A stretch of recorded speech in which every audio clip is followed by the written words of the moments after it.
Okay, Bob. So we've talked about your riding career, and we talked about the film and everything. Yeah. Now, the Yeah. important stuff. Yeah, The, okay. the, Righto. when did you decide to set up the Bob Champion Cancer Trust? Well, it wasn't me that decided to set up the Bob Champion Cancer Trust.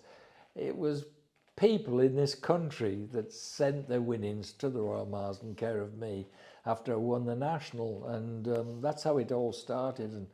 And Professor Peckham and was my doctor at that time, and Nick Embricos were talking and about all this money coming, what should they do with it? And they thought, well, do something in the ward or something or other, and there was too much for that, really.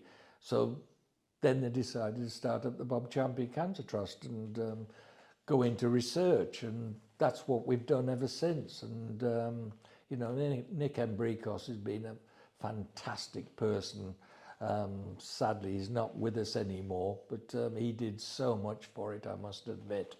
And you know, he put his heart and soul in it, and so it went from there. And you know, we started off in a small way, research, and then we got a few million in, and we built the first unit at the Royal Marsden Sutton branch into research and everything, and we were very big into the testicular side.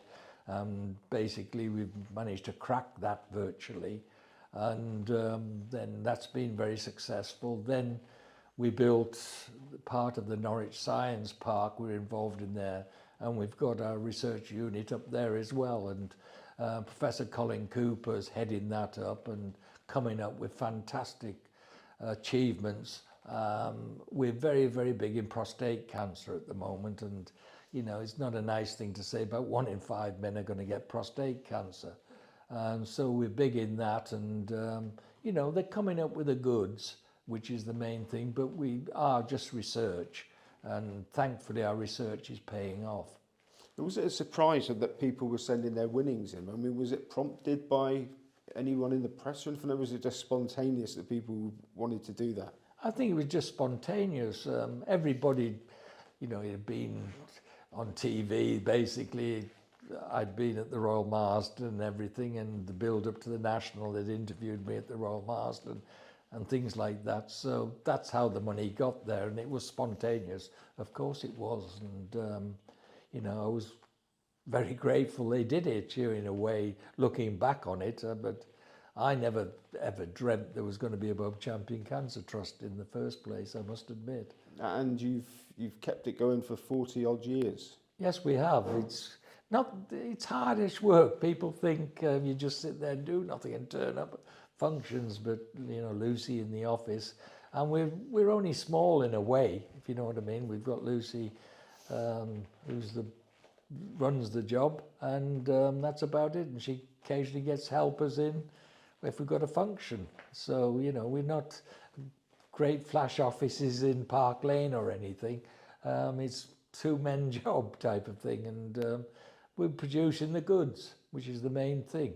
Now we're doing this interview at the Horse Racing Museum in Newmarket. Newmarket's now home for you. But you're from up north. What keeps you in Newmarket? I suppose I moved here.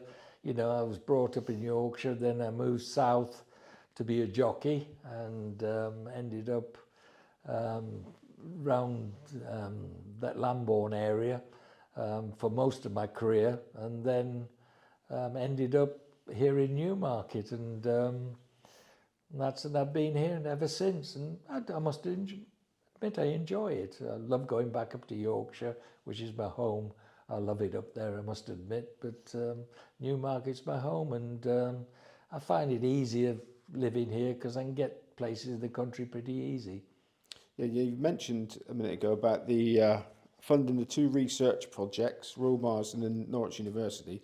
Now you haven't said this, but you've pretty much finished beaten testicular cancer as a killer diagnosis with your fundraising. Yes, we're a very big part in that, I must admit, and thankfully, well, I'm not saying we've cracked it, but we're well on the way there, and now hopefully we can do it with the prostate side and all the other sides of cancer. And we are coming up with the goods, I must admit, and I've had a few prostate problems myself, and I know how it feels, and research is, I'm not saying we're going to cure every cancer, but hopefully we're going to prolong people's lives in a lot better way, actually, less pain and everything, but one day we'll get there. And you wrote the foreword in Graham Sharp's book about prostate cancer, a fellow sufferer. Yeah, I did, yeah.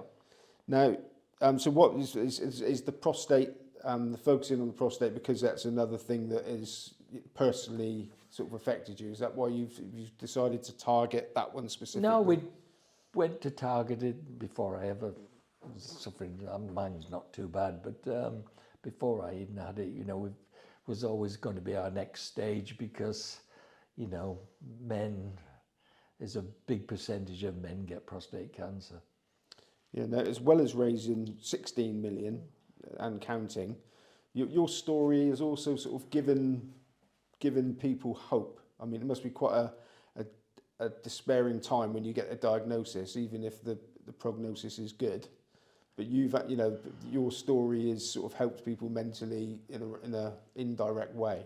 Hopefully it has. When I was told I had cancer, I thought it was a death, to be honest. I was thinking, how long have I got left? And, cancer used to be a dirty word, and people didn't used to talk about it, let's be honest. Thankfully, people talk about it now, and, there's a hell of a lot of people get over cancer, or their lives are prolonged with it. So, basically it is very, very important to me anyway that, if you can have an extra 20 years on your life, I've been lucky, I've had 40 odd years on my life, and I'm still here. And which, when I was told I'd have about 3-4 months to live at the most, and not knowing if the treatment, talked into having the treatment, not knowing how it would affect me and what percentage of chance of living. They only gave me a 40% chance.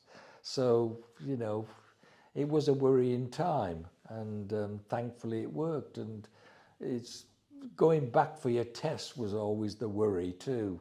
Has it come back or anything like that? And when I do go back and have tests, I still worry about it.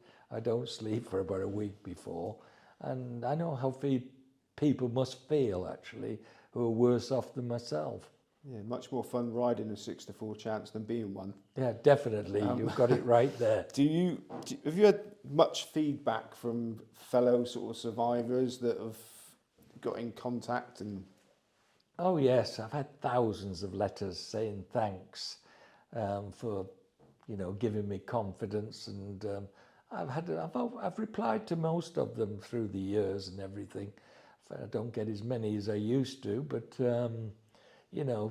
I can feel how they feel, and I get telephone calls from people, and I just try to give them confidence, actually, and just say, we've got terrific scientists and doctors nowadays.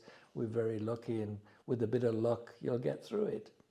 Okay, finally, Bob, as we know, the Bob Champion Cancer Trust is still a very much an active thing. You're still raising money, sending it to the research places. And so you've regular fundraisers. Can you tell us a bit about them? The Carol Service, race meeting at Plumpton.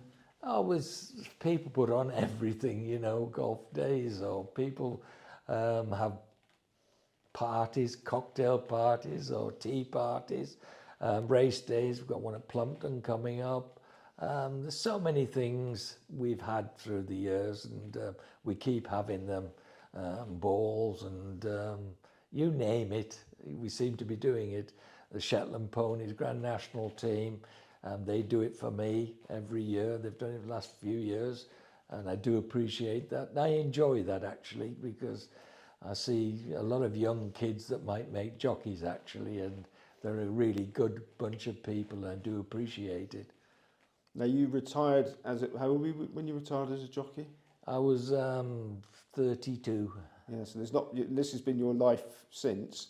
There's not much chance of being allowed to retire, is there, from a cancer fundraiser? Well, no, not really. I did train for a few years and trained quite a lot of winners, but the Cancer Trust was started taking more of my time, and you have to concentrate on one thing properly, I must admit. Brilliant. Well, on that note, Bob Champion, thank you very much. Thank you very much.